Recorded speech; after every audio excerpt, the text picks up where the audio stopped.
Hey everybody, what's up? We're back. It's been about a week. Hope everybody was able to enjoy the holiday, get some time off, get some much needed rest. Today we have two things going on here.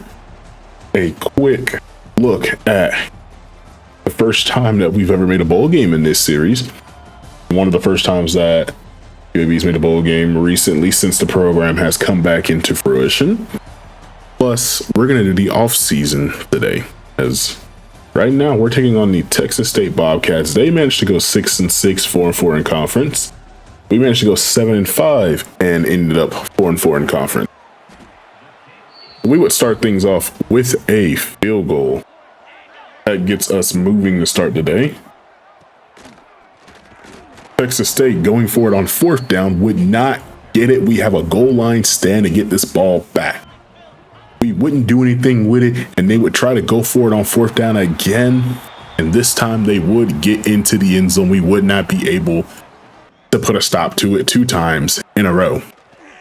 Play action for Kitna. He's looking over the middle, and he is picked off, returning it now to the 44-yard line. I believe that was a linebacker just robbing under the middle, and Kitna just missed him there. Is the field playing tricks on him? We send the pressure. We don't get home. Texas State will extend their lead 14-3. I'm not gonna lie, as much as I like these new transitions, trying to use them while actually recording the voice has been proving a little difficult, as it's been a little choppy on my end. We do miss this. We missed this throw. Puts us in a fourth down situation. Now Texas State has another opportunity, wide open up the middle, trying to go for a spin move, not able to get it. Griner is having a day. A couple plays later, Torrance Burgess would have this hard-fought touchdown as he breaks multiple tackles to fall into the end zone, extending Texas State's lead 21-3. They would also have a long, healthy drive capped off by this play to LJ Johnson Jr. as he crosses the field and scores on Sarad Bryant. We just have not been able to put our players in the proper positions. And as we do add a field goal coming into the second half, Texas State running away with this game so far has been showing us that we probably didn't deserve to be in this bowl game. I mean, there are some games that we probably shouldn't have won. And early in the season, we had a test against what was slated as a 0-star program in Akron. You would think that we wouldn't be going into overtime with them. Nor should we probably have beaten USF, as they were having a pretty good season. And we did manage to knock them out of contention for the conference championship game.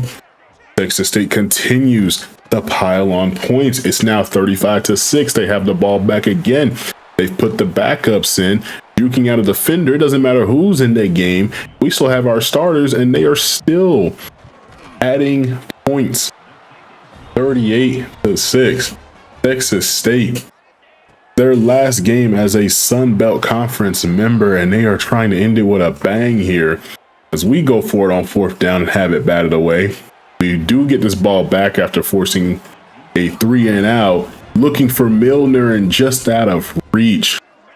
And the wear and tear is having an effect on what is Kitna's final collegiate football game. And they just continue to pile on the points. They add another score, 45-6. And on the next play, Kitna 3rd and 11. Over the middle, and just not in the best position to receive that ball is Javon Jackson, giving Texas State another chance to continue to add points. 3 minutes left. Brad Jackson takes the snap, stepping up into the pocket. He's just going to run for it.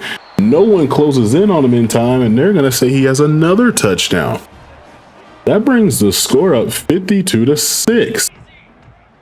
I think this has been our most embarrassing loss. And for the nail in the coffin, Jackson takes on the read option, picks up a couple of blocks, jukes out one defender, breaks another tackle, and then outruns Iman Smalls. for a 60+ yard touchdown. What an embarrassing showing for UAB after finally making it back into a bowl game. On the bright side, we did manage to break and now hold some new season and game records. Hitna being the leader in both passing yards, for a season and a game at UAB. He also has the most passing touchdowns in the game. He was a couple short of actually making it for passing touchdowns in a season. Caleb Brown would get most receptions in a season. I believe Milner has the most touchdowns in a game, though. Those are the only records that I believe we have broken this season. I don't think we're breaking any other records at this moment as we slowly start to transition from year one into the off season and then into year two. Some of these sacks we could definitely do a better job with. I think a lot of them was us trying to step up or just run and, things not working out. Originally, I would be mad. I do have to make a note about it later that our safeties were having to make a lot of tackles, but that's because we keep a safety in the box 90% of the time. 90% of the time with the defenses that we call. But I can't be too mad. It's just a matter of which safety's doing majority of that tackling. And a lot of the time, I would have to say AJ Brown was the deeper safety having to make a lot of the tackles, as I liked having Sarai Bryant in the box a little bit more. So, yeah, that happened. And as we go and we take a look at a lot of the high school recruits that we're looking forward to coming up to UAB, we have 3 before the offseason even gets started. We're going to go ahead and move them to the bottom of the board as we don't have to worry about them. Tremaine Flott is a guy that I'm really high on. I'm looking for somebody who can do a little bit of everything at linebacker. And if not right now, probably can develop into something great for us. We still are going after this 4-star running back, Alex Casillas. I do expect to use him, maybe not super early, but I do expect to get him some play time by week 3 or 4, depending on, how games are going. But a lot of the high school guys, once these hours transition to the transfer portal area, I don't plan on adding any more time. So at that point, it's only certain players that I will add time to. Other than that, if we get them, we get them. If we don't, we don't. And we're just going to have to settle on that and just be with whatever it is that we get. But as we take a look through the players, you can see who it is that we are starting to have that we actually want. And you can start to see that some of the players we're not that interested in. I mean, yeah, we have the points just to see if we can get them, but who would be too disappointed if you get one player that you want and you don't get that second player? We have to look at it as, did we get the number one player at each position that we wanted? And right now, I can definitely say, coming from the high school area, yes, I can say that we're gonna put more hours, and not put more hours, that we're going to get the guys that we're looking toward. And that should allow us to be perfectly fine. Ahmad Timms, I'm not going to put too much stock into as he's looking to commit. Lamar Fournette, we might just put some points in to make sure that we actually beat the battle there. Now, this is a player that I actually do want to go over, DeAndre Provo. He's going to be making, if we're going to have our safeties making a lot of tackles, I want to make sure that he's one of the ones making tackles. He'll come in with 72 tackles. I'm hoping he can give us what Sarai Bryant gave us in being the number one safety on the depth chart. Now, when it comes to our coordinators, since we played the bowl game already, we cannot fire anybody. So we'll count this as it's year one. Nobody gets fired. We're all learning here. We're all going to figure out what goes on. Now, going into year 2, we are not on the hot seat, but our offensive and defense coordinator will both be on the hot seat for going into year 2. Offense, because a lot of times while we could score, There were some games where we didn't score at all, or we didn't score enough, or we just could not keep it going. On defense, sometimes it felt like we couldn't stop a nosebleed. And we have to try and figure things out, and that's what we're going to go for. We're going to find the people to put in the right place, and we're going to see what happens. I mean, we started off 3-0 and then kind of fell apart there for a second before eventually getting back. But as we look into the college football playoffs, and maybe next year we'll actually watch a game. I just kind of wanted to get through this season. Next year we'll watch the national championship at least, and I'll bring that to you guys. But Clemson would take on, number 2 Clemson takes on number 1 Penn State, and Clemson would run through Penn State, not allowing them to score until the 4th quarter. They would give up the 2-point conversion, but by then it was already too late. Clemson scored every quarter but the 4th. Nate Klubnik goes ahead and says that he is the Heisman. He wins all of that. I'm pretty sure we saw that earlier.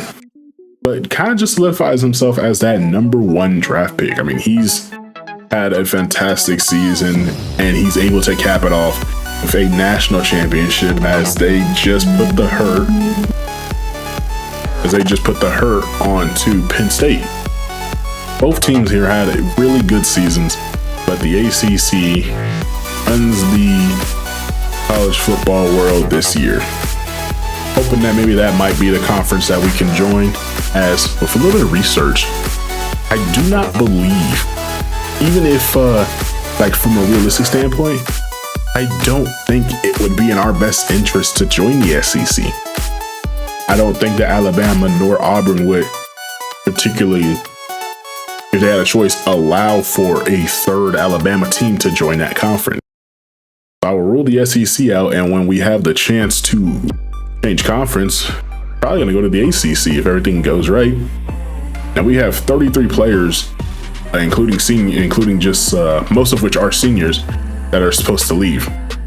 And we couldn't get Tariq Watson to stay. We were able to get Iman Smalls to stay, which actually did shock me. So our D-line doesn't completely fall apart.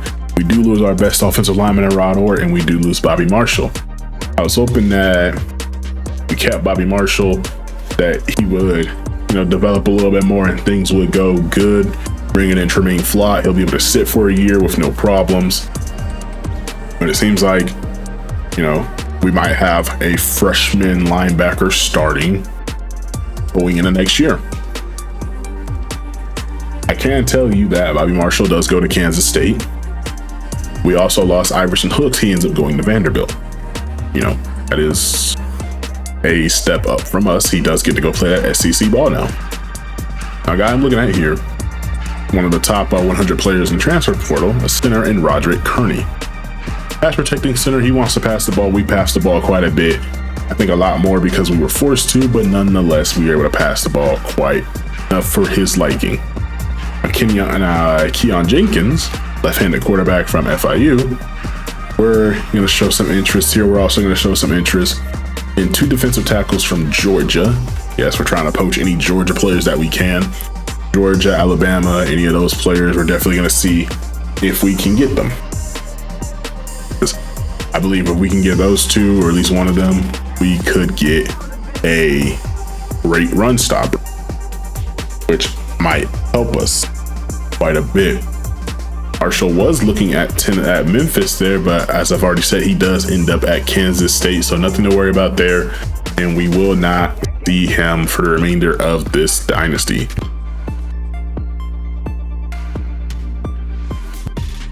Trying to just find different players. I couldn't really find a middle linebacker that I felt us bringing in would be good enough to just say, hey, you can start. And I think this is about where I started to lean into the whole, okay, we're going to start a freshman for straight out of high school. We might as well, at very least, just take a look around and see what we can find. Now, I did go ahead and finish off the list.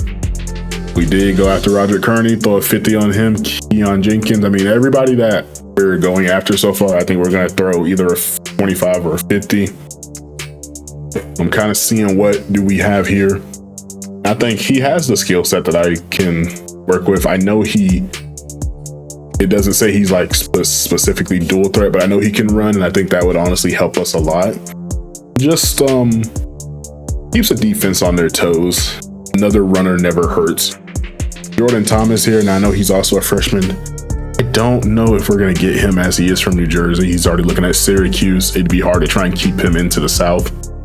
Noah Carter here, 6'4", 242 linebacker. Looks like he can do it all. Putting in points into him, but that to say I don't think we're going to get him. Just because we're not really on his board yet. Hopefully we can get on there. I would then go up, make sure that we would, I don't think I threw any points on Frederick Lamar, no. I would look for Provo, DeAndre Provo, and I make sure I add points onto him, as well as Cam Lewis to try and beat out Vanderbilt. And I would go down to Lamar Fournette and just make sure that we win this recruiting battle. Those would be the three incoming, well, 2 incoming freshmen and 1 transfer from a JUCO that would be coming in, that I would be like, okay, we definitely want to put some points on you guys. As for the rest, I feel pretty confident that we're going to win, but I would throw some points onto Irving. And as for Neely and Key, I definitely think I would throw some points onto them, just a little 5-ball, just to kind of make sure, like, hey, are you guys going to show up or not? Cool. We would win the battle with Lamar Fournette, cornerback, JUCO, coming out of Phoenix City, Alabama. So pick the good with the good, honestly, because can't really say there's bad. If we lose a player, oh well, we are just trying to get better, and maybe they wouldn't have fit our system anyways. I lingered on this screen for a little bit of time. I would go back and add some points to Brendan Hemphill, and you would already see Justin DeLon was gone. Jordan Thomas would jump up to 3rd, but I don't think we're jumping up high enough, quickly enough. And Rutgers and Syracuse going at it. Aguilco, we are going at it with Eastern Michigan, and respectfully to them, I believe we have a big enough jump that we can go for that. Carter, I don't think we're going to get him, as he's looking to go to Air Force. Well, he's from Arizona, so, I'll leave that one alone. Office here started looking at some high schoolers, just to kind of looking at some high school players. Now, Lester Hops, I want to say I don't think I looked at any of the high schoolers at this point. I just put them on the board saying that we need to make sure that I have people coming in, and if they have a skill that we put it to use, and we'll figure that out when they get here. That's especially my thought process with trying to go ahead and get these couple of 1-stars, that even if they don't work out at their position, I just want to see if I can find them a position where they either can be successful or try to help us out as much as possible. Other than that, I'm pretty okay with the way things are looking. Taking one more look, seeing if there's any players I really want to go after, such as trying to bring Tariq Watson back. He definitely would still be a starter here, and I would put him to the slot in the nickel and try to send him on some blitzes, as I think he still would end up being one of, if not our fastest corner that we would have. I'd also look at Brad Jackson somehow. He managed to try that. And the reason why this is taking a minute is because the longest time my computer had been freezing, and I've been trying to get this out. I eventually had to just wipe everything and bring it back. But long story short, we're here. We get Alex Casillas. We get Stephen Drake out of Florida. We would get Jalen Addison. We would also get Delonte Kitching.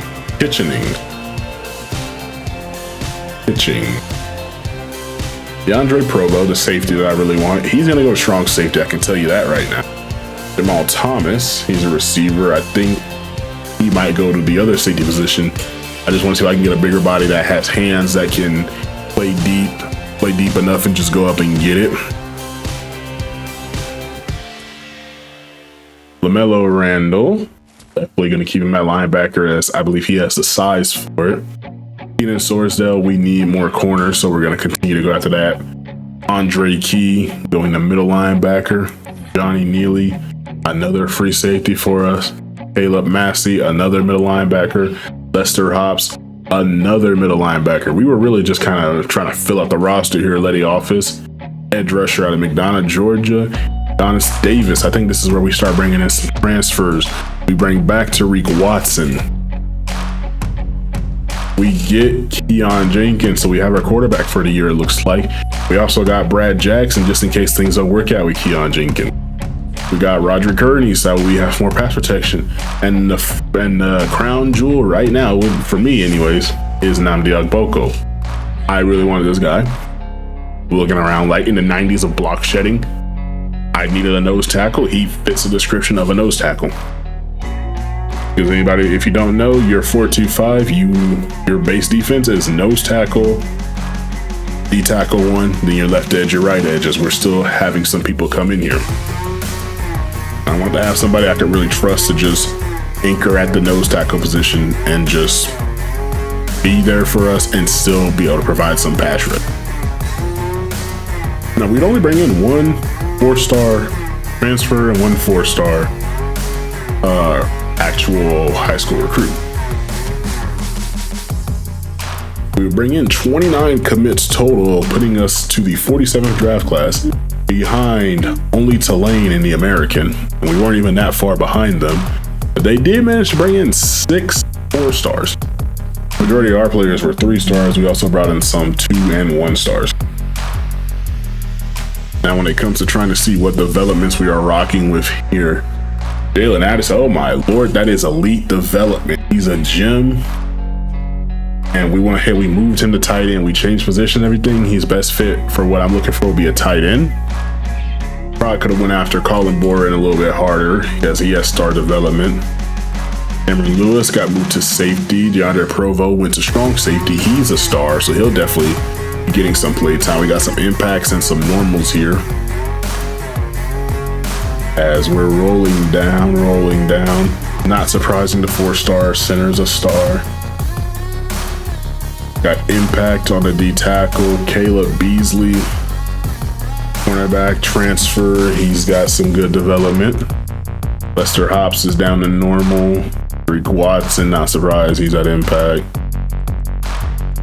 And we have some players here that, just didn't get anything on them. And we also didn't get that free safety. He ended up going to Hawaii.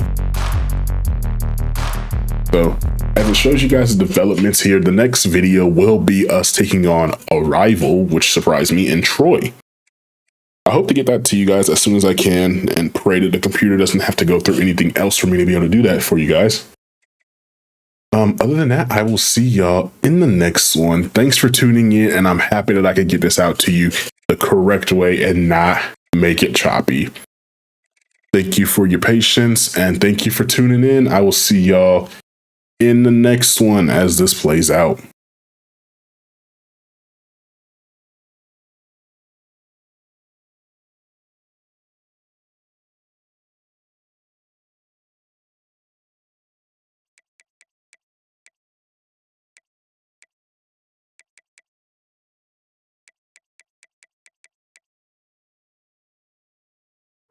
Yeah, I just wanna be the greatest. Everybody knows my name, shit. I'ma have this whole fucking game list, spitting with the same wit, and I'm gonna be famous. Ain't nobody able to delay this. Coming up, I had a vision to